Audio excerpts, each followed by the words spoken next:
আসসালামু আলাইকুম, সবাই কেমন আছেন? আশা করি সবাই অনেক অনেক ভালো আছেন। তো আজকে কিন্তু একটা গুরুত্বপূর্ণ বিষয় নিয়ে কথা বলতে যাচ্ছি।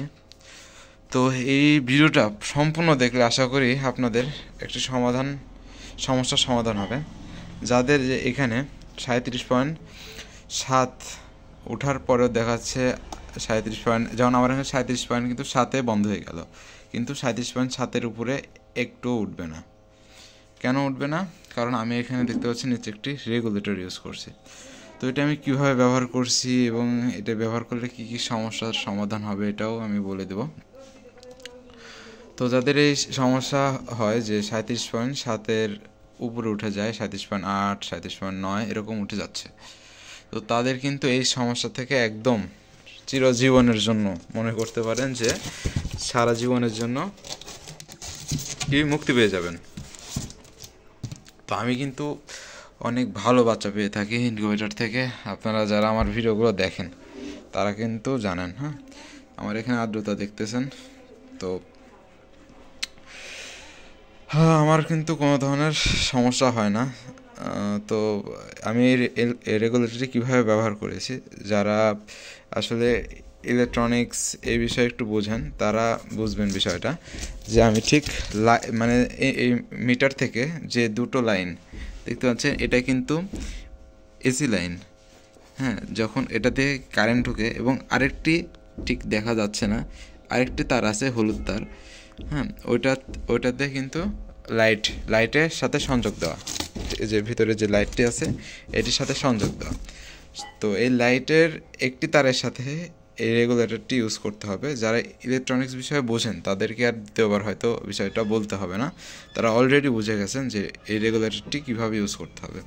যখন আমি এই রেগুলেটরটি ইউজ করব, আমি আপনাদের দেখাই, রেগুলেটর দ্বারা কিন্তু এই লাইটই কন্ট্রোল হবে, শুধু লাইটই কন্ট্রোল হবে, ফ্যানও কন্ট্রোল হবে না এবং ঠিক এটার সাথেও কোনো সংযোগ থাকবে না। শুধু সংযোগ থাকবে এই ভেতরে যে এসি বাল্বটি আছে, যেটা দ্বারা তাপ উৎপাদন হয় ভেতরে, ঠিক এই লাইটটি সাথে সংযোগ থাকবে এবং এটি নিয়ন্ত্রণ করতে পারবেন। আপনারা যখন দেখবেন যে আপনাদের 37.7-এর উপরে উঠে যাচ্ছে, তখন রেগুলেটর দিয়ে ভিতরে যে লাইটটি আছে লাইটের আলোটি একটু কমিয়ে দেবেন। ঠিক এভাবে যখন এটি নিয়ন্ত্রণ করবেন তখন দেখবেন যে এই সমস্যার থেকে সমাধান হয়ে যাবে। তো আসলে অনেকে আছেন যে রেগুলেটর ইউজ করতে পারেন না বা ইউজ কীভাবে করবেন এটাও হয়তো বুঝতেছেন না। তো তাদের যদি আমি বোঝাতে যাই তাহলে আমার হয়তো খাতা কলম নিয়ে বসতে হবে। তো চলেন দেখি, চেষ্টা করি আপনাদের বুঝিয়ে দেওয়া যায় নাকি আরেকটু সহজভাবে। তো এত ভালো আমি আর্ট করতে পারি না, তারপরেও বোঝানোর চেষ্টা করতেছি। যে মনে করেন এটি 3001 সার্কিট, ঠিক আছে, 3001 সার্কিট। এখানে যে দুটি লাইন থাকে, দুটি লাইন, একটি লাইন থাকে কিন্তু সরাসরি কারেন্টের সাথে সংযোগ, মানে 220 ভোল্ট। এবং আর যে বাকি দুইটি লাইন থাকে, হ্যাঁ, মানে দুই তার, এই দুই তারের সাথে কিন্তু এই যে মনে করেন যে এটা লাইট, ঠিক আছে, এই লাইটের সাথে সংযোগ থাকে,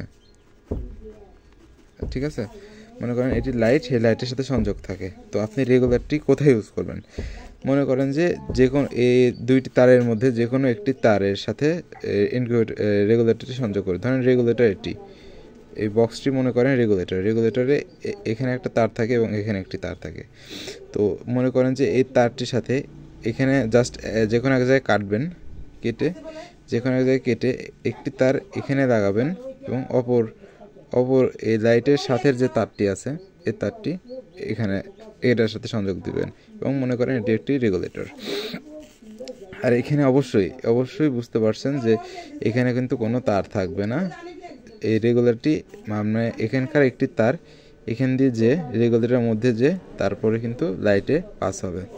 যখন আপনি রেগুলেটরটি ঘোরাবেন তখন কিন্তু লাইটটি কন্ট্রোল হবে।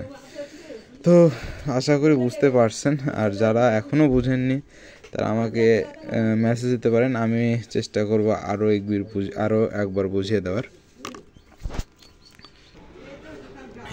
তো এরপরেও যারা বুঝেননি তাদেরকে তো আর কিছু বলার নেই, তারা আমাকে মেসেজ দিতে পারেন। আর অথবা যদি তারপরেও না বুঝে থাকেন, আপনাদের আশেপাশে যারা এই বিষয়ে বোঝে, মানে ইলেকট্রনিক্স বিষয়ে বুঝে, তাদেরকে কিন্তু জাস্ট আমার এই ভিডিওটি দেখালেও চলবে, অথবা তাদেরকে বললেও কিন্তু তারা এই সমস্যার সমাধান করে দিতে পারে, রেগুলেটরটি লাগিয়ে দিতে পারে। ঠিক আছে, আমার কিন্তু দুইটি মেশিন, আপনারা দেখেন যে আমি দুইটি মেশিন পরিচালনা করি, দুইটি মেশিনে কিন্তু আমার রেগুলেটর ইউজ করা। তো আমি রেগুলেটর নিয়ে কিন্তু এইভাবে বিস্তারিত কথা কিন্তু এর আগে বলিনি। আর আর এই সমস্যাটা কিন্তু বেশিরভাগ গরমের সময় দেখা যায়, শীতের সময় কিন্তু খুব একটা দেখা যায় না। আর এখন কিন্তু আস্তে আস্তে গরম পড়তেছে, যার জন্য এই সমস্যাটা কিন্তু সবারই হবে। হ্যাঁ, আর যখন কিন্তু ভিতরে তাপমাত্রা বেড়ে যাবে, তখন কিন্তু ডিমের ভেতরে বাচ্চা মারা যাবে। আবার দেখা যাচ্ছে যে ডিমের ভিতরে অনেক সময় ভ্রূণ নষ্ট হয়ে যায়, আবার বাচ্চা ডিমের ভেতর থেকে বের হইতে পারে না। তো আমি কিন্তু, আপনারা যারা আমার ভিডিও নিয়মিত দেখেন তারা কিন্তু জানেন যে আমি আলহামদুলিল্লাহ অনেক ভালোই বাচ্চা পাই।